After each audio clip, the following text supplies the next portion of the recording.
to my talk. I'm going to be talking about a language that I think most people are familiar with, but just to get started, let's take a look at what it looks like.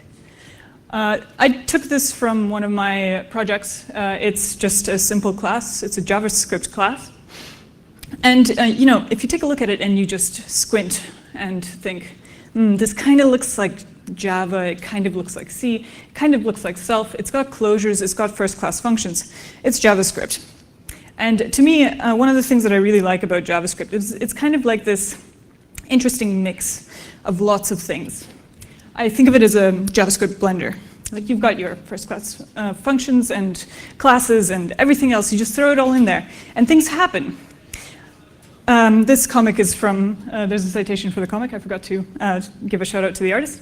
However, JavaScript is really interesting because it brings all of these ideas together, sometimes successfully, sometimes a little less successfully. And there's a history and practice behind this.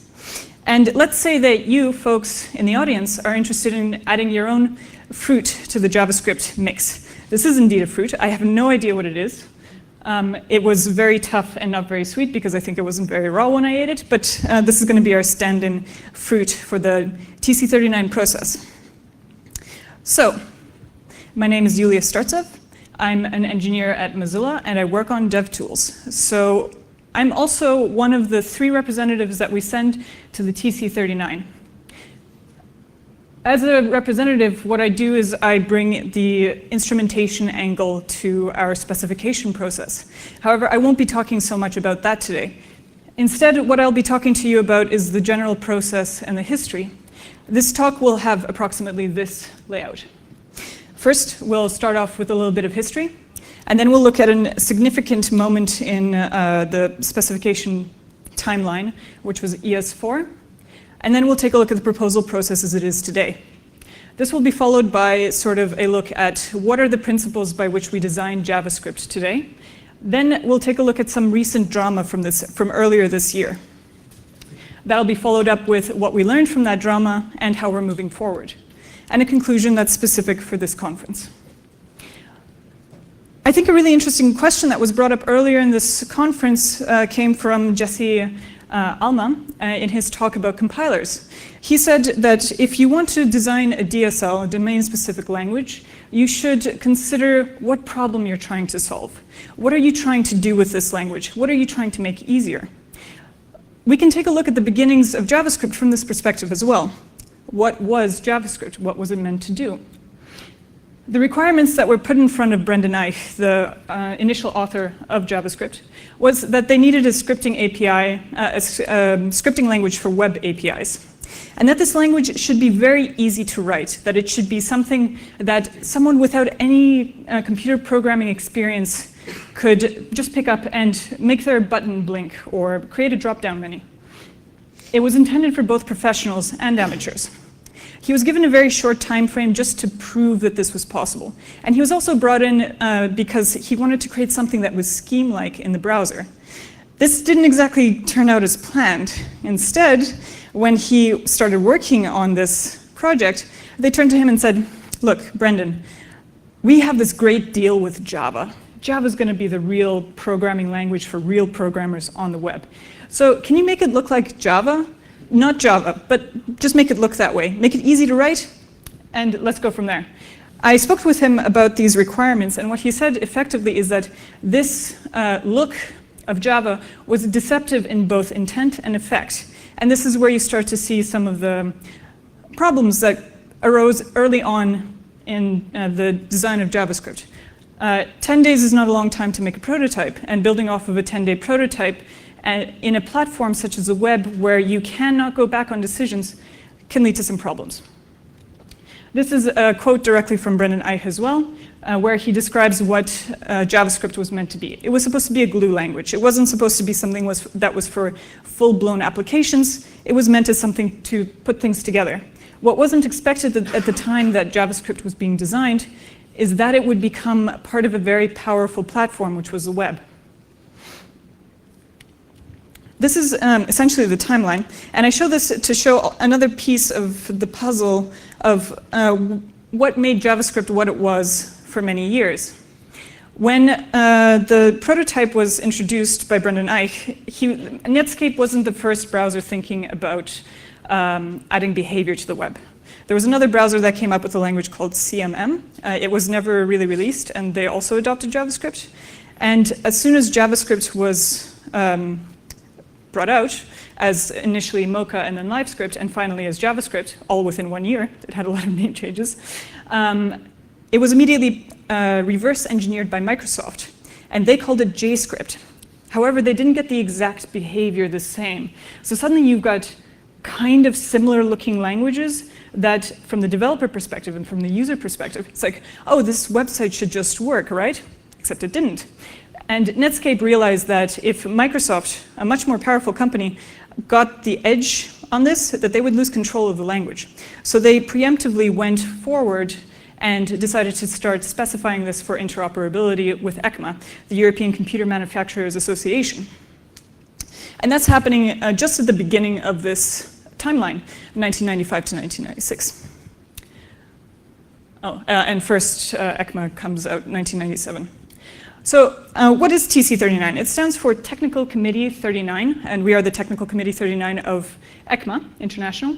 It's now lowercase, so we no longer consider it European Computer Manufacturers Association. It's just called ECMA, for better or worse.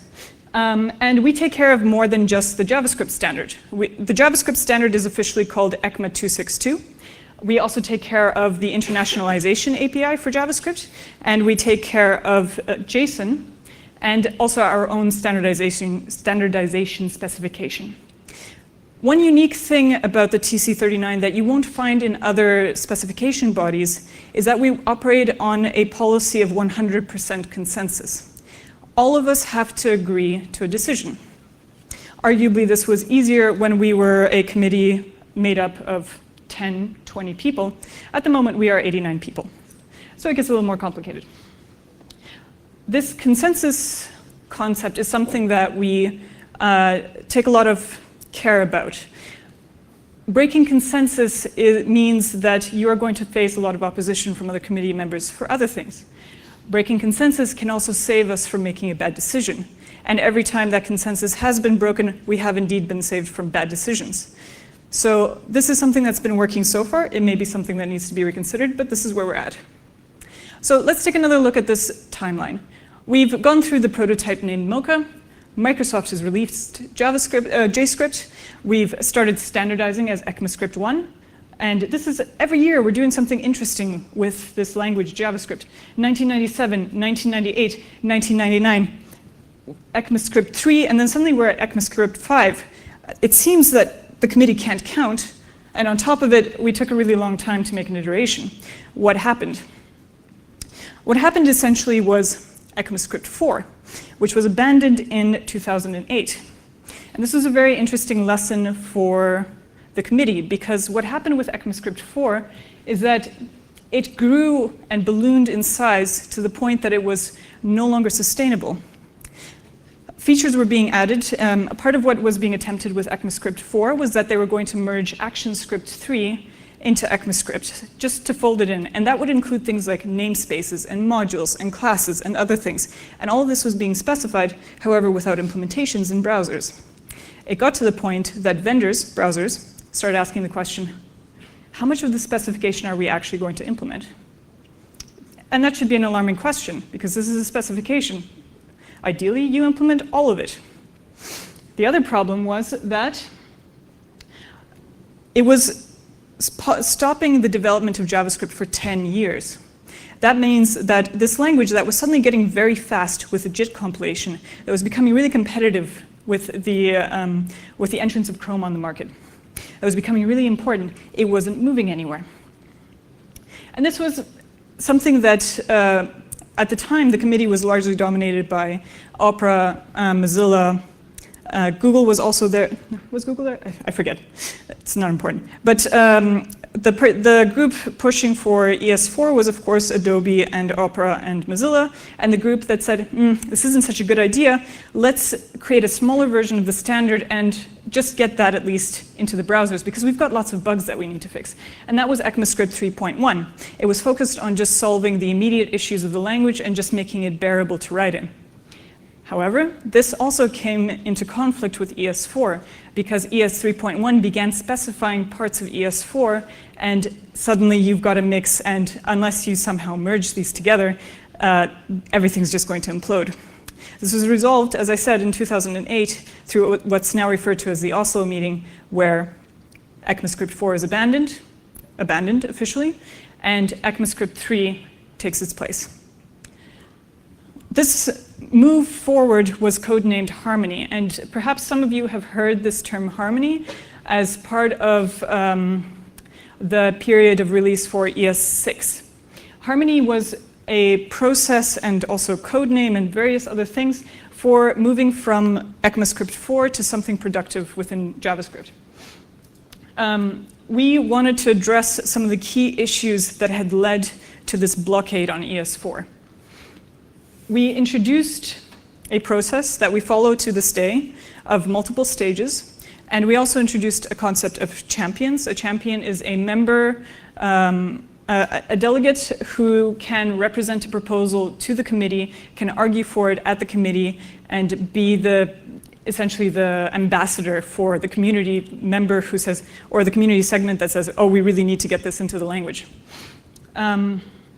We also started working with a forum called ES Discuss, and that was a place where a lot of really great discussion happened. A lot of smart ideas were brought up and discussed, and it was a period of great productivity. This is the proposal process that was created by the Harmony process. Essentially, this is a very quick look at it. You have an idea at stage 0, you haven't presented it to anyone. Stage 1, you've presented it. The committee says, okay. Stage 2, the committee's like, maybe that's a good idea. Stage 3, it needs to get into some, you need to have full spec text and other things. And stage 4, you're included in the specification. Let's take a look at this in a bit more detail. Stage 0, allow input into the specification. This has no entry criteria. If you've got an idea and a problem space that you want to answer, you can make a stage 0 proposal.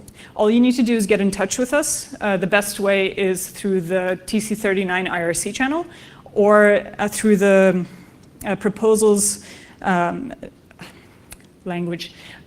GitHub repository, or any other way. Come talk to me. You'll get my contact at the end of this talk. Whatever works best for you. So let's take our theoretical fruit of a proposal and put it through this process. Now, one thing that stage 0 should be showing is it should have a very clearly defined problem space, and it should also have the initial sketch of an API. And this doesn't have to be perfect. This can be something that, like, maybe you want to use some syntax. We're very conservative with syntax because it's very expensive for us. But let's say you just want to try something out. And a really great example, if you want to follow a proposal that's quite promising through the stages, you can take a look at pattern matching, which is a proposal that was brought up at the last meeting, and it looks very, very interesting. I highly recommend watching this one. Essentially, the author of the proposal is using a lot of interesting syntax, like these skinny arrows are being introduced. And we've got this use of the curly braces in an unusual way that's not for objects instantiation or anything else that they've been used for. So there's a certain cost to this. It's not going to look like this in the end, but it gives people reviewing the specification an idea of the intent. So let's say that you find a champion and your champion goes to the committee and presents, or perhaps you present it. Maybe you've got time to present it yourself. And your champion is just there to like check a box. The requirements here are exactly the things that you should be working towards in stage 0. The entry requirements is you've got that API, you're looking at cross-cutting concerns, you're thinking about the algorithms and the semantics, and you've got the general shape kind of figured out. That doesn't mean that you have to have all of the answers. And chances are the committee is going to give you a lot of hard questions, especially from the implementation side. Once you get to stage 1, that means you can continue working towards sort of making the case that this is something that should belong in the language somehow. And that's stage 2. Stage 2 expects spec text. You should be writing text that will be directly added into the specification. you'll have you'll have pretty much the entire API fleshed out. There might be a couple of like, oh, well, we haven't quite figured out this bit, this is expected. But at this point, the committee should be able to see essentially, this is what this proposal is. This is how it's going to look, and this is the problem that it's solving. And from there, the committee makes the decision, yes, this should be in the language, or no, it shouldn't. And we'll get back to that concept a little later. The next step is stage 3. Stage 3 is sort of the candidate proposal. This is something that's just about to get into the specification. The solution is complete and no further work is possible without implementation experience, significant usage, and external feedback. At stage 3, you've got a polyfill or you've got an implementation somewhere, and people are experimenting with this proposal, seeing how it works in the wild, what breaks, what doesn't break, what works well, what works poorly. The spec text is finished. The only feedback that you would expect at stage 3 is minor changes. Now, that doesn't mean that everything that goes through these 3 stages is going on a linear path forward. That's not true. In fact, at the last meeting, we had an example of this where a proposal was taken from stage 3 back into stage 2. And this was the numeric separators proposal. So perhaps you've seen in Ruby or in other languages, in C++ also, long numbers can have numeric separators of an underscore, for example, or a, what's it called? Quotation mark. And this proposal, it turned out, had a conflict with the stage 1 proposal, which had a lot of promise. So in order to have these two proposals actually work together, we actually had to take the stage 3 proposal and move it back to stage 2. So it's not a linear progression. You can bounce back and forth between stages. And that's a really important thing to keep in mind. Stage 4. At stage 4, you are in the ready phase as a proposal.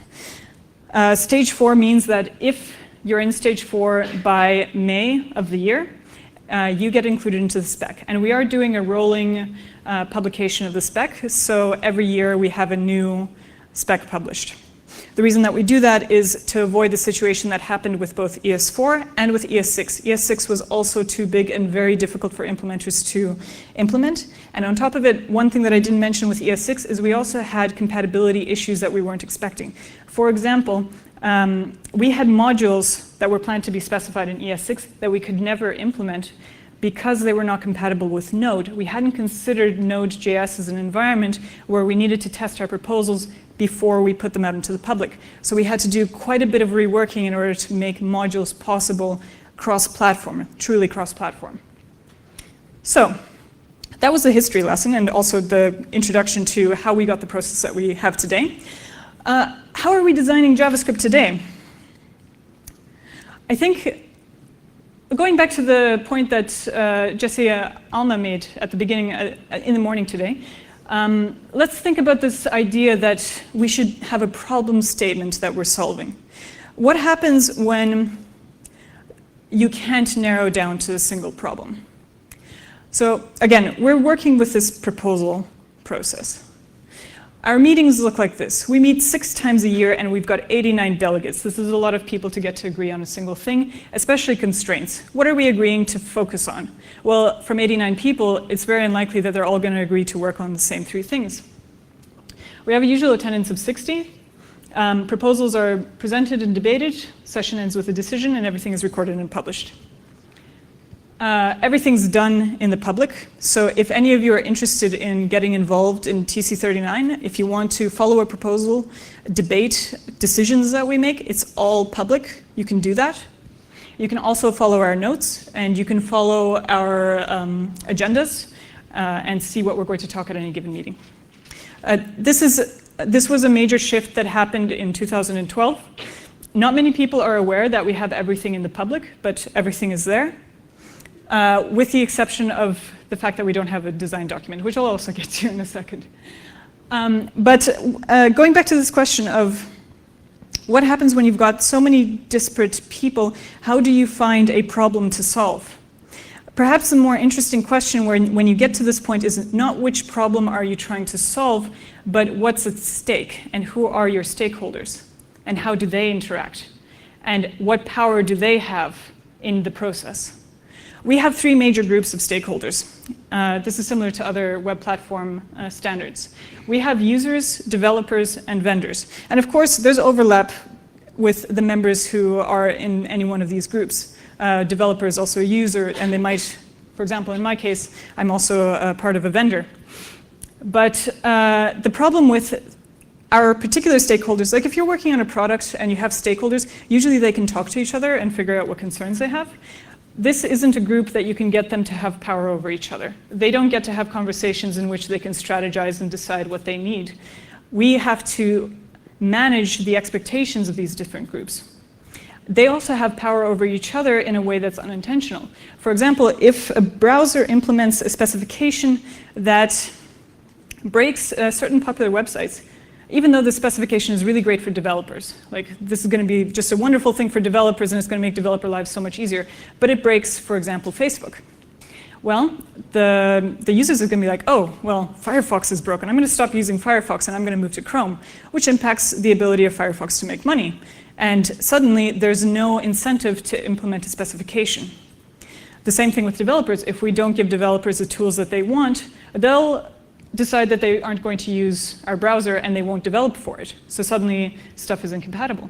Or they'll tell their friends who are users and say, yeah, you know, Chrome, it's just not worth it, just go use Firefox, or something like this. So this is a really unintentional relationship between stakeholders, and it's something that we have to navigate and we have to be careful with. There's also another stakeholder that we sometimes don't necessarily pay as much attention to, which is other standards bodies. And it does happen that on occasion you have a standard being like, yeah, you know what, it would be a really great thing if we had promises, which is exactly what the DOM API decided to do, and they started implementing a promise spec. However, this was something that JavaScript would be quite strongly impacted by, so we were like, wait a second, maybe you should do that in our standard. And we sometimes, between the different web standards within the web platform, we sometimes have these shifting projects that go from one standard to another, and you know if somebody gets mad at you at W3C, they'll go to what WG and implement it anyways. And it becomes a little bit interesting, because then you have this situation where every single standard has to interact with every other standard, and they're in fact dealing with the same stakeholder groups, but they have different focuses and they have to talk to each other. So we need to have a couple of things that we agree on. Which brings me to the Extensible Web Manifesto. This is one of the documents that some members of the web platform have agreed to. It's difficult to speak about the web as a single uniform entity with conclusions and clear boundaries that they've decided that this is indeed a good idea. However, many people have looked at this and been like, okay, this is a nice idea. And the reason that I make this point is because we can't speak in general. I can only speak in specifics. And this, for example, hasn't been adopted by the entire TC39. Some members have adopted it. So what this document outlines is how to design web APIs and language features in a way that we can continue to build off of them and not make mistakes as we have in the past. It hasn't been fully foolproof, but it's helped us in certain ways as a platform to grow. So, for example, if HTML wants to implement something, they'll create a polyfill. And JavaScript, if it wants to implement something, they'll also create a polyfill just to try it out, just to see what's going on. And we try to focus on creating low-level APIs so that, for example, something like AppCache can be made as a library rather than having to be built into a standard. It's a way to make sure that we allow userland to come up with the solutions that they need. We give them the tools that they need rather than trying to assume what they need and building it for them, because this doesn't tend to work. We also agreed to something like across the web platform, which is backwards compatibility. And this goes back to what I was talking about how we don't really have a strategic relationship between stakeholders. So this is an example of what backwards compatibility looks like. This is a really beautiful, pure CSS drawing by Diana Smith. And she said, you know, don't try it on any other browser because I only tried it on Chrome. It only works on Chrome. But this is I think that this is a wonderful example of what happens when you've got backwards compatibility. You have her intended vision of what it looks like. And you have it's a little strange, but it works on Opera. And the further back in time you go with browsers, this last example is Netscape, the more modern it gets. So we get into modern art, like here we start from the 18th century and we end up in the early 20th century in terms of art. And the reason that this works is because the APIs for CSS that have been implemented are ones that are compatible with what's been done in the past. It doesn't just break. You can, in fact, recognize a face in the earliest version of CSS. I think that's amazing. So, with this issue of backwards compatibility, the question is who's being affected? What I have here is a very bad illustration that I made of who's in the TC39. And this isn't in terms of percentages or anything, by the way. We don't have a third of developers in the TC39 by a long shot. You've got a small subset of developers representing libraries and frameworks. In fact, we've got one group called the JavaScript Foundation. It used to be called jQuery, and they're representing the interests of your everyday working developer working on the web. You've got people from Ember, people from Facebook, you've got people from React, all coming to represent their concerns and how their libraries work. We also have people from TypeScript, and we work very closely with TypeScript to make sure that the APIs that they need are available so that they can transpile into JavaScript. And of course, we have the vendors represented.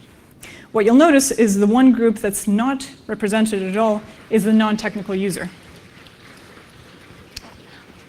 So why not break the web? The reason is that the costs are impossible to estimate. Imagine you've got a small high school in some rural part of the country, and they only have Windows XP machines, and they can't upgrade. And they only have access to a browser of a certain level, let's say IE 11, and they just can't upgrade. This isn't within their control to upgrade. They have to use it. What's the cost of breaking their central infrastructural websites? Like, let's say every student has an email and they rely on some aspect of JavaScript. If we break that, what's it going to cost them in terms of time and money and their existing frameworks of operation, of teaching their students, if we break that? And the other thing that comes with this is that it's very easy to rename something in contrast. This estimation will be very difficult, but just renaming something and being like, yeah, array.prototype.contains, we can't use it. It was the original proposal. We can't use it because it has been used by a library. So let's just use a synonym. Let's call it array prototype includes, and this isn't a problem. Breaking the web disproportionately affects users, not developers. And they are the biggest users of the web platform. Okay, let's get into the drama. Everyone knows what I'm coming up to. Yes, some people do. So we had a very interesting situation at the beginning of this year that had to do with array prototype flatten. When we're specifying, we not only need to be backwards compatible with ourselves, with our own specification, we need to be backwards compatible with popular libraries. And this is one example of such a situation being handled poorly and being a very important learning moment for the committee. We discovered in January of this year, I believe, in March, that an implementation of array prototype flatten was incompatible with the web. And we discovered this after it had been in stage 3, implemented in Nightly, and a bug report came back 2 weeks after it had been implemented saying, one of the top 100 websites in Germany is broken. We investigated. Turns out a library that's 8 years old, MooTools, was the culprit.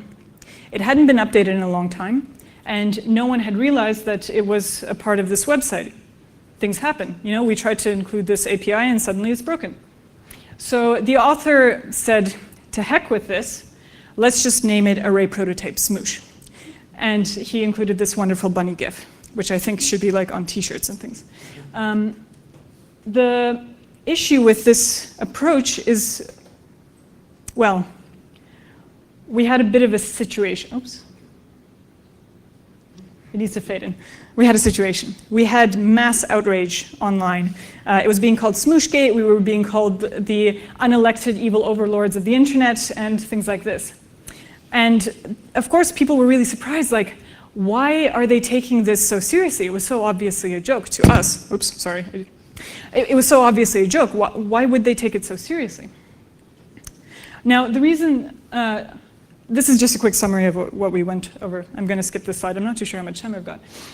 The reason that we had to, the reason that this caused an issue is the way in which MooTools had implemented their methods.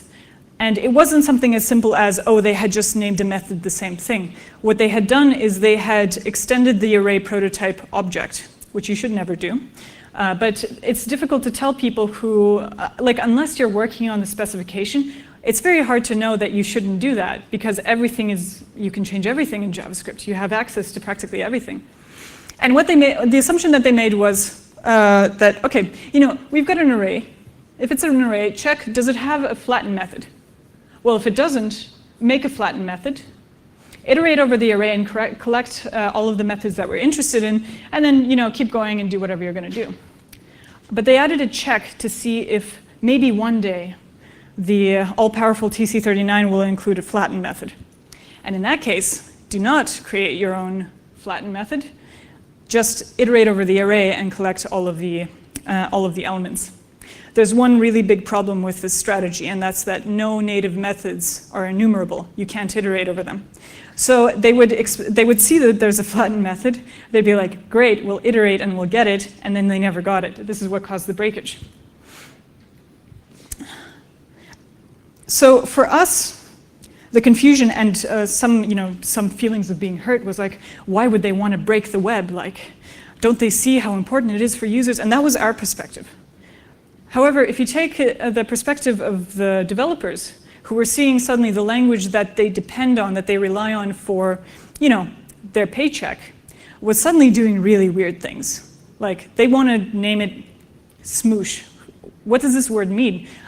Maybe I'm not a native English speaker. I've never heard the word Smoosh before. I have some background in mathematics, or maybe I have some background in other languages. What the heck does Smoosh mean? As a result of this situation, I ran a survey to get some information about how developers were engaging with the JavaScript specification process. And I dedicated one section to trying to understand where they were frustrated. And what I found in this frustration section is that there were a lot of fears. People were afraid that everything that's proposed seems to have to happen. They said, honestly, right now it feels like nobody's in charge. This language is just meandering and doing strange things, and I don't know why it keeps growing. Like, stop growing the language. Many people said that. Why does the language continue to grow? When's it finished? I don't know when or why a proposal moves forward. Okay, let's take a short break, because this is very emotionally intense stuff, and it's just, so much is going on. It's like Game of Thrones or something like this. Let's talk a little bit about good communication. This is a photo of Alan Alda. He's an actor. You might know him from The West Wing. He also happens to work on helping scientists communicate with the public. He has the opinion that if you can't communicate what you're doing, then you're not really doing it. You need to communicate. And you need to communicate in a way that's empathetic, in a way that people genuinely understand what you're getting to. There's a great talk with him in a podcast from Hidden Brain. If you're interested, I'll share that. There they mention a situation where he's in, I believe it's Cuba, and he needs to go in for surgery. And he's like, in a lot of pain, and the surgeon just looks at him and says, I know exactly what's wrong with you. You've got part of your intestine is decaying. We need to cut it out and take the two healthy parts and stitch them together. Do you understand? The surgery name is incredibly complicated and I can't remember it right now. But he took a concept that could be explained in a very complex way and simplified it. He distilled it in plain words, and he did one extra thing. He checked that it was understood. He ensured that the communication had been fully absorbed by the other person. The thing is, when we communicate, we often forget that there is another person involved in the conversation. We forget to pay attention to them, to realize that they may have certain expectations from the conversation that we're having with them. And those expectations completely change how they perceive what's happening. One example of this is he does a lot of comedic and theatrical work around miscommunication. And one example from his work is a scene from The West Wing where two political opponents meet and they are in conflict with each other. And one says, "You did this to me, so I'm going to retaliate by taking the thing we agree on and using it against you, using it as a weapon." And this is something that happened with Smoosh. In fact, one developer took Smoosh and created a library explicitly to stop us from implementing Smoosh. He created a blocking library. And in fact, Webpack threatened to include it in their codebase, just despite the TC39. And everyone was like, oh, this is really, really funny, and like, we're just screwing around with them. However, when the TC39 finally arrived at a name, which was flat, I mean, it's not ideal, but it works, someone opened a pull request on that library and said, okay, let's block flat too. Because they thought that the purpose of this library was to break the concept of backwards compatibility. And that's what their goal was, suddenly. This is a miscommunication. And they thought that this was what was trying to be achieved, that they would finally convince us that backwards compatibility was not worth doing. So, moving on from this issue. That's the end of the short break. How do we move forward from this? Because we worked pretty hard on getting our proposal process and our work with design better, but we still got quite a bit of work to do, and this communication situation made us realize a couple of things about our process. What is important?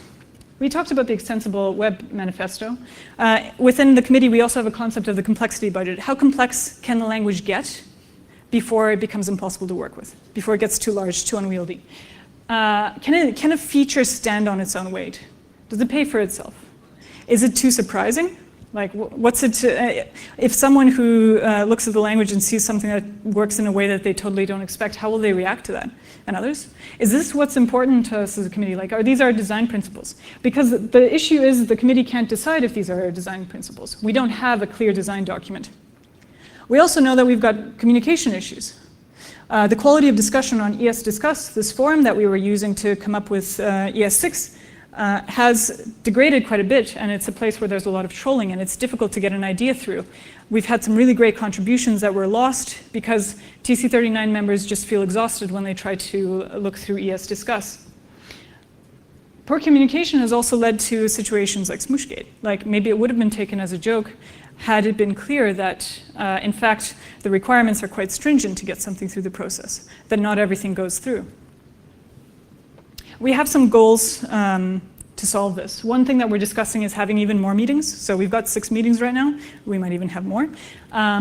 Creating better documentation is a major project. So we are creating documentation that teaches people how to read the spec, how to create proposals, how to give feedback, how to write spec text, and so on and so forth. So these are upcoming materials that will be available to you very soon. We also have a website that's being made. I can share that link to you for those of you who are interested in taking a look at that. We are also thinking about how do we move away from this ES Discuss problem and create a space for newcomers to introduce their ideas. And one issue that is becoming more and more evident is what kind of tools can we build to limit the mental task of working on such a large standard that impacts so many people and has so many stakeholders. Another issue is that we have specific members in the committee who have 10 years of experience, and we depend on them to come to that meeting in order to have that experience. We don't have an automated way of dealing with things. So one thing that we're trying to do is we're trying to build bridges to experts who can help us do things better. And this brings me to this talk. So we are at a very interesting conference. This conference is bringing people from industry and academia together. And this might be a really fruitful place for us to talk about how to take a very much an industry language and apply formalist methods to it in order to improve the design and development of this language. We've had a couple of attempts at this. We've had formal verifications and implementations. One of the most useful things in recent years has been the JavaScript and JVM implementation by Andrei Bargul. It's the only ES6 implementation on this list. Everything else here is from ES5. So we have a lot of work about verifying ES6 and beyond. ES6 is like twice the size of ES5. And we also have been doing a regular, not exactly regular, but something that we want to do regularly. We did it this year, and that's Formal Methods Meets JavaScript Workshop. It was run by Philippa Gardner from the Imperial College of London, and it was a really interesting place to talk to academics about JavaScript and the unique problems of JavaScript. For example, there was one presentation which said, yeah, JavaScript, we tried to prove its soundness, we couldn't, so we went with the it's probably sound direction, and they created infrastructure for figuring out how probably sound a given method is. And this was a very interesting thing, like we can't prove something about JavaScript, but maybe we can show how probable it is. At the end of the formalism workshop, Philippa and I were chatting, and she asked me a question: how can academics get involved in a useful way? Because academia and industry are quite different. I don't have an answer for that question, but I do have a question for this audience. What can we do to open up towards you folks and make it possible for you to get involved? What would you be interested in? How can we build a bridge to work with academics, whatever your interests are, in order to gain a mutual benefit? We lack the expertise to do this on our own. We could use some help. Thank you very much. This was for questions, but I think I have one more time.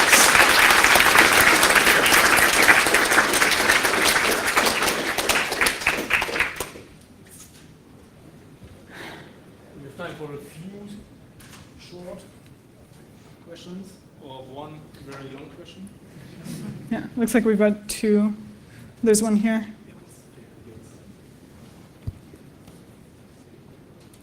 Thanks.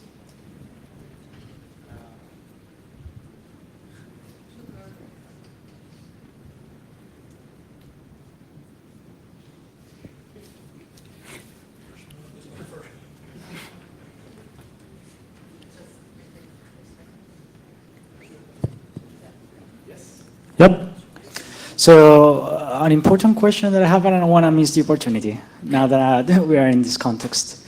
I've been wondering for a while, and after your talk even more, why don't we just give up the development of JavaScript, say in ES3, 4, 5, whatever you want, and do as others are already doing, transpiling, name it the way you want, TypeScript, CoffeeScript, others, so that we avoid one of, it seems, biggest problems JavaScript has, which is not that it's broken, it's that it's breakable. So whenever you have a language that has been designed in 10 days, these things can happen, and it's absolutely understandable. But since everybody relies on this, we're not creating languages that don't have this, in principle, failure. And move on from there, the way one wants, the way the language wants, with the committees they want. That's a very interesting question, thank you. This is a subject of debate amongst various groups, not only the TC39, because some people do prefer to use JavaScript. And JavaScript is also something that, like, you know, if people didn't like JavaScript, why did they move it to the server and create Node.js? Suddenly we've got JavaScript being used in places where it was never used before. And another issue is that some of these languages that transpile to JavaScript, they are, in order to move forward, they need JavaScript to have certain capabilities. This is why we have such a close working relationship with TypeScript, for example. So we could, one could argue like, or one could beg the question, when is a language done? And I think this is a very good question, and it's also one that we talk about at the committee. I'm not sure what will happen with JavaScript in the future. There's a lot of ways that this could go. Maybe we get replaced with something else. I think it's unlikely simply because of how pervasive JavaScript is. And arguably, it's worth making sure that even these legacy systems are in good state before moving on to something else. There's also one other thing that I would like to mention, which is that within the JavaScript specification, we're thinking about a special compiled format, which is the binary AST. This might be a proposal that you're interested in looking at, because the binary AST is essentially a provable subset of JavaScript. So if you wanted to, this is something that might become a compile target in the future. One more, maybe?